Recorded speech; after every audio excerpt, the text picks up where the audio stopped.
et bienvenue à chacun. Pour vous qui nous suivez en ligne maintenant depuis quelques jours.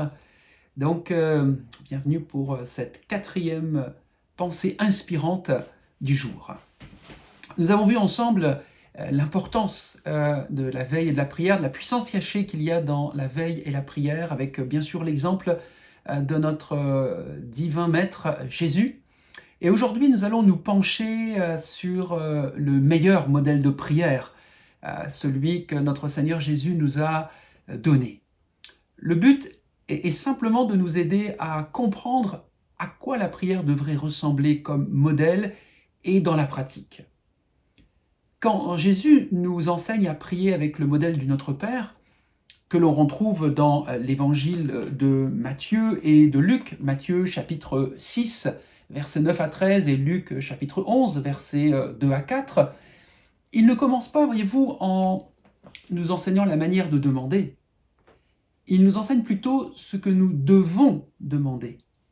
Il nous donne les priorités avant de nous donner une méthode. Les 2 premiers mots du Notre Père sont aussi importants qu'ils sont connus.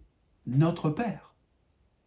La prière commence par le fait de s'ouvrir, pas simplement à une relation, mais aux relations. Oui, la prière est une relation personnelle avec Dieu, mais elle est plus que cela.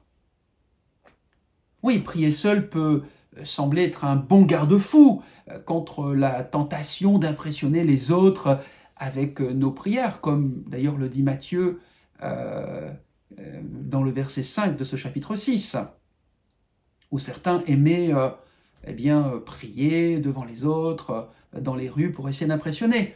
Nous ne devrions pas tenter d'impressionner les autres par nos prières, mais plutôt de les impliquer quand nous prions. Et Jésus a souvent impliqué d'autres personnes dans ses prières. Quand il a nourri 5000 hommes, par exemple, quand il a ressuscité Lazare, quand il est entré dans le jardin de Gethsémane avec 3 de ses disciples. Pourquoi ? Mais parce que nous sommes une famille. Dieu n'est pas juste mon Père, mais notre Père. Et ces 2 mots nous rappellent que nous sommes à la fois enfants de Dieu et frères et sœurs, les uns des autres. La prière n'a jamais été destinée à être un exercice purement personnel, avec des bienfaits personnels, mais aussi une discipline qui nous rappelle que nous sommes personnellement responsables des autres. Et cela signifie que chaque fois que nous prions, nous devrions activement rejeter une mentalité individualiste.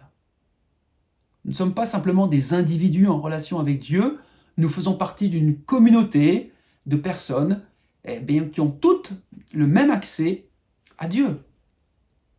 C'est pourquoi je vous encourage vraiment à ne pas vous isoler dans la prière, mais à venir aussi selon vos possibilités en semaine, au week-end, aux différentes rencontres de veille et de prière proposées à l'église EMI en ce mois de janvier 2024. Le programme est sur notre site internet, dans la lettre de nouvelles EMI, sur le flyer qui vous a été remis dimanche dernier. Vous avez tous les détails et je veux vraiment vous encourager à participer, à venir à ces temps de prière collective. Nous sommes une famille parce que nous avons le même Père. Et avant que nous ne demandions quoi que ce soit dans la prière, il nous est rappelé que Dieu n'est pas seulement notre juge souverain et notre maître, il est aussi notre Père. Jésus est mort à notre place pour nos péchés, pour nous déclarer justes dans le tribunal divin, mais aussi pour nous adopter dans sa famille. Cela signifie que lorsque nous venons devant Dieu, nous n'avons rien à craindre. Voyez-vous à quel point cela est incroyable. Notre Père prête l'oreille et il nous écoute, nous dit le psaume 5, versets 2 et 4. Notre Père fait preuve de compassion envers nous, malgré nos défauts et nos faiblesses, nous dit le psaume 103, verset 13. Notre Père déverse sur nous son amour, bien que nous méritions sa colère, nous dit Romains chapitre 8, versets 1 à 15. Notre Père répond à nos besoins et nous donne de bonnes choses, nous dit Matthieu, chapitre 6, verset 8, chapitre 7, verset 11, ou Jacques aussi, chapitre 1, verset 17. Notre Père nous discipline pour notre bien, avec amour, nous dit Hébreux 12, versets 5 à 11. Quel privilège, mes amis, de pouvoir appeler Dieu notre Père. J'aimerais vous proposer de terminer aujourd'hui avec cette prière. Joignez-vous à moi. Merci au Dieu pour cette révélation et cette expérimentation de ce que tu nous as donné le pouvoir de devenir enfants de Dieu et de ce que nous pouvons t'appeler mon Père, de m'avoir adopté dans la famille de Dieu et ainsi de t'appeler aussi notre Père. Merci pour ce privilège et cette bénédiction de la paternité de Dieu qui nous est accordée.